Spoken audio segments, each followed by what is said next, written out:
नमस्कार दोस्तों, मैं हूं ममता तिवारी और आप सभी का स्वागत करती हूं मेरे चैनल ममताज वे में। कैसे हैं आप सब? तो ये बताने के लिए कमेंट बॉक्स में जय माता दी हमेशा की तरह जरूर लिखे। तो चलिए दोस्तों, आप सभी का कुछ महत्वपूर्ण प्रश्न है, सभी प्रश्नों के उत्तर जानेंगे। जैसे कि आप लोगों ने पूछा है दीदी, मायके जब जाते हैं तो मायके से एक तो हमें क्या क्या लेकर आनी चाहिए, क्या नहीं आनी चाहिए वो बताऊंगी। और जो खोइछा लाते हैं उसका क्या करते हैं, उससे अगर कुछ बनाते हैं तो क्या अपने पति को दे सकते हैं या नहीं दे सकते, जरूर बताइएगा।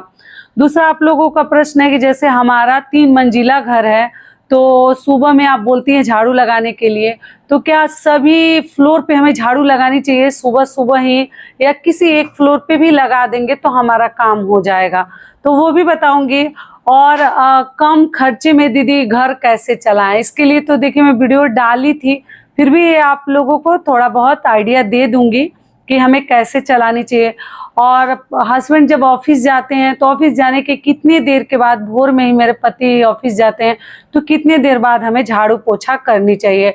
ऐसे करके आप लोगों के कुछ प्रश्न हैं, चलिए सभी प्रश्नों के उत्तर एक एक करके जान लेते हैं। ध्यान पूर्वक आप लोग सभी बातें जान लीजिएगा। जाने अनजाने में हमारे द्वारा बहुत मतलब बड़ी बड़ी गलतियां हो जाती हैं जो कि हम जानते नहीं हैं, तो हमें ध्यान रखनी चाहिए। तो चलिए वीडियो को शुरू करते हैं। इससे पहले दोस्तों, अगर आपको मेरा वीडियो पसंद आता है तो प्लीज आप मेरे चैनल को सब्सक्राइब कर दीजिएगा, बेल आइकन को प्रेस कर दीजिएगा, जिससे कि मेरे वीडियो के नए नोटिफिकेशन आप सभी के पास सबसे पहले पहुंचे। तो चलिए शुरू करते हैं और सभी महत्वपूर्ण बातें जान लेते हैं। तो सबसे पहले मायके, तो देखिए मायके ऐसा जगह है ना जहां मैं बताई थी कि आप लोग जाते हैं तो देखिए घर परिवार के लोग जो देते हैं वो तो अच्छी बात है, लेकिन अगर नहीं भी देते हैं तो वहां से चूड़ी वगैरह हमें खरीद कर लानी चाहिए, बिंदी चूड़ी ये सब चीजें लेकर आनी चाहिए। पैरों में महावर वगैरह जरूर हमें लगा कर आनी चाहिए और खोइछा लेकर आनी चाहिए। जो ऐसे देने वाले हैं, भाभी है घर में या और भी माँ है, तो वो लोग तो देती ही है। अगर नहीं भी देते हैं, मान लीजिए कोई घर में नहीं है, तो आप लोग खुद से भी खोइछा लेकर आ सकते हैं। तो आप लोग एक चीज और पूछे थे दीदी, जैसे हमारे पापा नहीं है तो मम्मी क्या खोइछा डाल सकती है? तो देखिए मम्मी सब कुछ सजा के आपको दे देगी, आप बैठकर अपने हाथों से भी खोइछा डाल सकते हैं। ये चीज मैं आपको बताई थी, तो आप लोग ध्यान रखिएगा।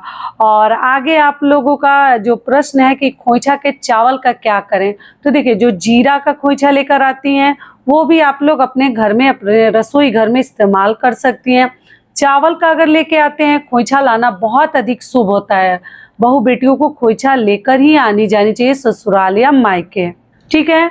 तो आप लोग जब भी ससुराल या मायके जाएं तो खोइछा लेकर ही आपको आनी या जानी चाहिए, इस बात का ध्यान रखिएगा। और उस चावल को दोस्तों आप लोग खीर बना सकते हैं उसका, या आप लोग खिचड़ी बना सकते हैं।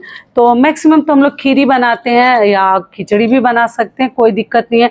तो आप लोग पूछे क्या पति को दे सकते हैं? जी बिल्कुल दे सकते हैं, सभी लोग मिलजुल कर खा सकते हैं। और जो पैसा होता है वो तो ननद ले लेती है, मान लीजिए कोई लेने देने वाला नहीं है तो आप अपनी बेटी को भी दे सकते हैं। उस जगह पे मान लीजिए ननद नहीं है उस समय पे, तो अपनी बेटी को भी आप लोग दे सकते हैं या रख दीजिए, आएंगी तो दे दीजिएगा। तो ऐसे करके, और चावल का आप लोग खीर या आप खिचड़ी या गुड़ वाली खीर ये सब बनाकर पति को भी दे सकते हैं, ऐसा कुछ नहीं है। अचार की रह गई बात, तो देखिए पहली बार में अचार, सुई, कैंची लेकर नहीं जानी चाहिए, जब शादी होती है तब। उसके बाद तो आप लेकर आ जा सकते हैं। आजकल लोग शहरों में दूर रहते हैं तो लोग अचार अपने मायके से तो लेकर जाते आते ही हैं। पहली बार में नहीं देनी चाहिए, ऐसा माना जाता है कि खटाई पड़ जाता है रिश्ते में, रिश्ता खट्टा हो जाता है, इसलिए पहले के बड़े बुजुर्ग कहते थे अगर किसी के हाथों से आप चाहे तो भिजवा सकते हैं, लेकिन लड़की के साथ नहीं देनी चाहिए। क्लियर हो गया आज से? चलिए अगला प्रश्न है कि दीदी पति अगर ऑफिस जाते हैं तो कितने देर बाद झाड़ू लगाऊं? तो देखिए पति ही नहीं, किसी के बच्चा हो, घर परिवार के रिश्तेदार हो या कोई भी, किसी के जाते ही झाड़ू लगाना बिल्कुल अशुभ होता है। जब मैं यूट्यूब पे आई तब से आप लोगों को ये चीज़ समझाती हूँ, तो आप लोग कभी झाड़ू ना लगाएं। और आपने पूछा है कि मेरे हस्बैंड 4 बजे भोर में या 5 बजे जाते हैं दीदी, तो झाड़ू कितनी देर बाद लगाऊं और कब नहाऊं? तो देखिए उनके जाने के जैसे 15 मिनट के बाद या 20 मिनट के बाद, क्योंकि सुबह होने लगता है, काम भी हमारा मतलब देर होने लगता है काम करने में, तो आप लोग 15-20 मिनट के बाद झाड़ू भी लगा सकते हैं और आप स्नान भी कर सकते हैं। उनके जाते ही तुरंत ना करें। अगर मान लीजिए जिस जगह जा रहे हैं वहां पहुंच गए 10 मिनट में, तब 10 मिनट के बाद भी आप लोग शुरू कर सकते हैं। पीछे से ही तुरंत नहीं लगानी चाहिए। तो आप लोग देख लीजिएगा, अगर दूर कहीं जा रहे हैं तो 15 मिनट या 10 मिनट के बाद आप लोग लगा सकते हैं। ये क्लियर हो गया। चलिए अगला प्रश्न है कि दीदी 3-4 फ्लोर का हमारा घर है, तो सुबह कैसे हम कहाँ झाड़ू लगाएं कहाँ नहीं लगाएं। तो देखिए, अगर आप तीनों चारों फ्लोर आप ही का है, तो अगर आप चाहें तो सब में जाकर केवल झाड़ू को छुआ सकती हैं। बासी रखने से अच्छा है चढ़ा जाता है सीढ़ी पे, तब अगर सीढ़ियों पे ना चढ़ा जाए, आप नहीं जा सकते, असमर्थ हैं, तब कोई जरूरी नहीं है, वैसे ही पड़े रहने दीजिए। अगर चढ़ सकती हैं तो सब पे जाके थोड़ा सा झाड़ू का नियम करके घर को, मतलब बासी वाला नियम मिट जाएगा और आप केवल एक फ्लोर जो ग्राउंड फ्लोर है उसी पे झाड़ू पोछा करिए और आप लोग जल का छिड़काव कीजिए। ऐसा कुछ नहीं है कि सभी के मतलब घर में जाके अच्छे से डीप क्लीन करनी है, झाड़ू करनी है सुबह के टाइम, ऐसा कुछ नहीं है। अगर चढ़ा जाता है तो जाके केवल छुआ दीजिए। और डीप क्लीन नहीं होता है तो कभी कभार सप्ताह में 1 दिन कर सकते हैं। और अगर नहीं चढ़ पाते हैं तो नीचे ही केवल कर दीजिएगा, सब तो आप ही का है। तो माता लक्ष्मी उससे भी प्रसन्न होती है। हमारे घर में शुभता बनाए रखने के लिए सुबह सवेरे सूर्य उदय से पहले हमारे घर में झाड़ू लगनी चाहिए। आप लोग पूछें दीदी 3 बजे हम कभी कभी उठते हैं, तो जी 3 बजे कभी कभार आदमी उठ जाता है। मैं एक वीडियो डाली थी कि आजकल लोग रील और वीडियो के चक्कर में 3 बजे, 2:30 बजे, 3:15 बजे उठ रहे हैं। तो हेल्थ का सबसे पहले ध्यान रखिए। एक दिन हम भोर में उठ जाते हैं ना, तो पूरे दिन जैसे आप किसी कारणवश व्रत के दिन या किसी कारण से आप 3 बजे, 3:15 बजे अगर उठ जाते हैं तो पूरे दिन लगता है कि हम मतलब नींद ही आती है। तो नींद को अच्छे से पहले पूरा कीजिए। आप 4 बजे भी उठेंगे, 4:30 में भी उठेंगे, 5 बजे भी उठेंगे तो कोई दिक्कत नहीं है। 3 बजे उठने की जरूरत नहीं है, हेल्थ खराब हो जाएगा और तबीयत मतलब जैसे लगता है हम ठीक है, यंग रहते हैं तब तक ठीक रहते हैं, उसके बाद बहुत सारी प्रॉब्लम से स्टार्ट हो जाएंगी। 4 बजे आप लोग उठ सकते हैं, 3 बजे 2 बजे ना उठें।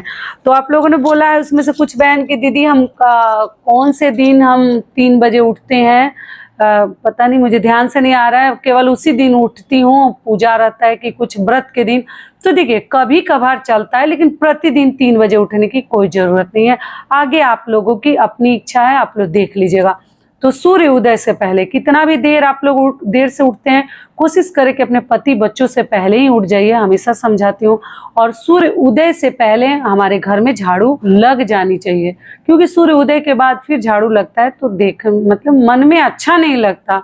और जो चीजें मन में अच्छा नहीं लगता, मन गवाही नहीं देता, वो कार्य फिर खट से हमारे मतलब मन में चलता है। तो ऐसा हमें क्यों अपने स्थिति को बना के रखना, सही कार्य कीजिए ना। बाकी तो भगवान के हाथ में है, हमारे और आपके हाथ में कुछ भी नहीं है। और हमारे और आपके करने से भी जो होता है भगवान की मर्जी से होता है, लेकिन अपनी तरफ से अच्छा ही हमें कर्म करनी चाहिए, कोशिश करनी चाहिए। ये हो गया। और अगला आप लोगों का सबसे महत्वपूर्ण जो प्रश्न है, दीदी कम खर्चे में घर कैसे चलाएं। तो देखिए कम खर्चे में मतलब जहाँ जरूरत है वहाँ तो करना ही पड़ता है, और जहाँ बचाने लायक है वहाँ हम कम खर्चा कर सकते हैं। लेकिन महिलाओं के लिए कम खर्चा करना बड़ा ही मुश्किल है। किसी भी तीर्थ स्थल पे जाएं, पूजा पाठ वाले जगह पे जाएं, मेला में जाएं, मार्केट जाएं, हमें तो कुछ ना कुछ चाहिए ही चाहिए, कुछ ना कुछ पसंद ही आ जाता है। लेकिन फिर भी अपने मन को समझानी चाहिए। अगर वैसी आपकी हैसियत है, वैसा आपकी क्षमता है, मतलब आप वैसा है, अगर आपकी क्षमता वैसी है तभी आपको कोई भी चीज़ अच्छी मतलब क्वालिटी वाली महंगी आपको पसंद करनी चाहिए। वरना अपनी चादर के अनुसार ही हमें पैर फैलानी चाहिए। सबका अपना अपना बजट है, अपना अपना खर्चा है, तो उसके अनुसार करनी चाहिए कि किसी से हमें कर्ज ना मांगनी पड़े, किसी के सामने हाथ ना फैलानी पड़े, जो कि बहुत ही मतलब जो बोलते हैं ना, रुआ गिरा के किसी से मांगना कि ये चीज़ दे दो, तो वैसा रसमलाई खा के और वैसा फल फ्रूट खा के और वैसा साड़ी पहन के बिल्कुल बेकार है। हम नमक रोटी ही खाएंगे, लेकिन किसी के सामने हाथ फैलाना जितना बुरा कुछ नहीं है। किसी मजबूरी में, बीमारी में, और मान लीजिए विवाह शादी हो लड़की की, तो ऐसे में आप मांग सकते हैं किसी से, लेकिन कर्ज मांग के और फिर हम चमकना ये बिल्कुल गलत है। कभी कुछ ज़रूरत पड़ जाए तो आप किसी से ले दे सकते हैं, लेकिन घर के खर्चे के लिए, साड़ी खरीदने के लिए और अच्छी अच्छी चीज़ें खाने के लिए कर्ज हमें कभी नहीं मांगनी चाहिए। ये ऐसा मेहमान है ना, एक बार आ जाता है तो ये आपको छोड़ता नहीं है, बढ़ते ही चला जाता है। बिन बुलाए मेहमान है कर्ज। तो हर महिलाओं को इस बात का ध्यान रखनी चाहिए। आप चाहेंगे तो कम खर्चे में भी घर चला सकते हैं, आप चाहेंगे तो अधिक खर्चे में भी चला सकते हैं। लेकिन दोस्तों आजकल महंगाई जो है ना चरम सीमा पे है। कहाँ पर आप लोग बचत कर सकते हैं? बिजली का बिल देना ही है भाई, एसी थोड़ा कम चलाओ तो बचेगा, बिजली कम जलाओ तो बच सकता है, सिलेंडर कम खर्चा करो, लकड़ी पे कहीं बना ले, जिनके घर की लकड़ी है तो वहाँ पैसा बचा सकते हैं। साड़ी कपड़ा नहीं खरीदेंगे, 2-4 में ही चला सकते हैं। बच्चों का स्कूल का फी देना ही है, दूध का कहीं कम आप ले सकते हैं, क्वांटिटी कम कर सकते हैं। ऐसे कर करके कितना बचत करेंगे? बहुत ज़्यादा आजकल दोस्तों महंगाई हो गया है और कोई भी चीज़ है ना जो मतलब रोक नहीं सकते। फ़ोन का रिचार्ज करना ही है, घर में राशन लाना ही है, आटा दाल चावल कम से कम तो चाहिए, बाकी चीज़ें साइड से हो ना हो, पेट भरने के लिए आटा चावल तो चाहिए ही चाहिए। तो आपको ध्यान रखनी है कि देखिए जैसे कोई भी चीज़, तेल हम बचा सकते हैं जो हेल्थ के लिए भी अच्छा नहीं है। चीनी का जो खर्चा है, बच्चों के लिए तो नहीं, खुद के लिए बचा सकते हैं, कम चीनी खा सकते हैं चाय में या कुछ। तो ऐसे सब छोटी छोटी चीज़ें अगर बचाएंगे तो थोड़ा पैसा हम बचा सकते हैं, जोड़ सकते हैं। जैसे बाहर महीने में 1 दिन बाहर रेस्टोरेंट वगैरह में खाने जाएं, वैसा अगर आपका बजट नहीं है, आपका बजट खराब हो जाता है, तो ऐसे सब करके आप बचा सकते हैं। सोना गहना पर खर्चा ना करें, किसी के देखा देखी में ना करें कि उनके पास ये है तो मेरे पास ये चाहिए ही चाहिए। अगर आपका बजट वैसा है तो खरीदिए, जरूर लीजिए, लेकिन नहीं है तो हाथ रोक के चलनी है। ऐसे करके हम खर्चे को कम कर सकते हैं। बाकी कहीं तो दोस्तों रोकने लायक तो आजकल खर्चा नहीं है। मोबाइल, एक दिन मोबाइल के बिना देखिए, बिजली बिल से लेके सिलेंडर बुकिंग से लेके बाकी बच्चों का फी, सब कुछ आजकल मोबाइल से ही है। तो बिना मोबाइल रिचार्ज कराए तो एक दिन भी लोगों का नहीं चलता। कहाँ कहाँ आदमी कमी कर सकता है। तो वही है कि एक मोबाइल रिचार्ज कराइए, बाकी घर परिवार में जितने भी सदस्य हैं वो चाहे तो उनसे लेके वो बचत कर सकते हैं। लेकिन जो बाहर जाते हैं तो फिर सबका रिचार्ज करना पड़ता है। तो यही सब चीज़ें आप छोटा छोटा मतलब बचा सकते हैं, बाकी बचने का तो कोई सवाल ही नहीं पैदा होता। और हमें थोड़ा अपने मन को कंट्रोल में रखनी है। जैसे आप मेकअप की चीज़ें कम खरीदें, बहुत छोटी छोटी चीज़ों से भी हम मेकअप कर सकते हैं और बहुत महंगी चीज़ों से भी कर सकते हैं, तो वहाँ पैसे को आप बचा सकते हैं। तो ऐसे कर करके, जैसे कुकर में कई चीज़ें जैसे आलू दाल ये सब चीज़ें एक साथ, ये तो महिलाओं को गृहिणियों को सिखाना ही नहीं है, तो आप कुकर में बहुत सारी चीज़ें बनाकर गैस बचा सकते हैं। तो यही सब हम कर सकते हैं। बाकी दोस्तों बचाना बहुत ही मुश्किल है, लेकिन हम महिलाएं चाहें तो अपने बहुत सारे खर्चों को रोक के, जैसे अपने ऐशो आराम वाली चीज़ें रोक के हम बचत कर सकते हैं। और अगर मान लीजिए सब कुछ भगवान का दिया हुआ आपके पास है तो आप खरीद सकते हैं, लेकिन मिडिल क्लास के लिए बहुत सोच समझ के चलना पड़ता है। बच्चों का जो जरूरी वाली चीज़ें हैं, ड्रेस के लिए, बुक्स के लिए, स्कूल में फ़ी के लिए, वो सब चीज़ें पहले करें, बाकी पैसा बचेगा तो बाकी कार्य होगा। और खाने पीने की चीज़ें, राशन वाले कार्य आप पहले करें, बाकी बचेगा तो ऐशो आराम वाली चीज़ें खरीदेंगे, साड़ी कपड़ा खरीदेंगे, नहीं बचेगा तो नहीं खरीदेंगे। तो ऐसे करके हम कम खर्चे में घर को चला सकते हैं। आशा करती हूँ सभी बातें और सभी प्रश्नों के उत्तर आपको समझ में आ गया होगा। तो ये वीडियो मेरा यहीं तक का था, फिर मिलती हूँ एक नए वीडियो में। तब तक के लिए नमस्कार। स्वस्थ रहिए, सुरक्षित रहिए और जहाँ कहीं भी रहिए खूब खुश रहिए। धन्यवाद।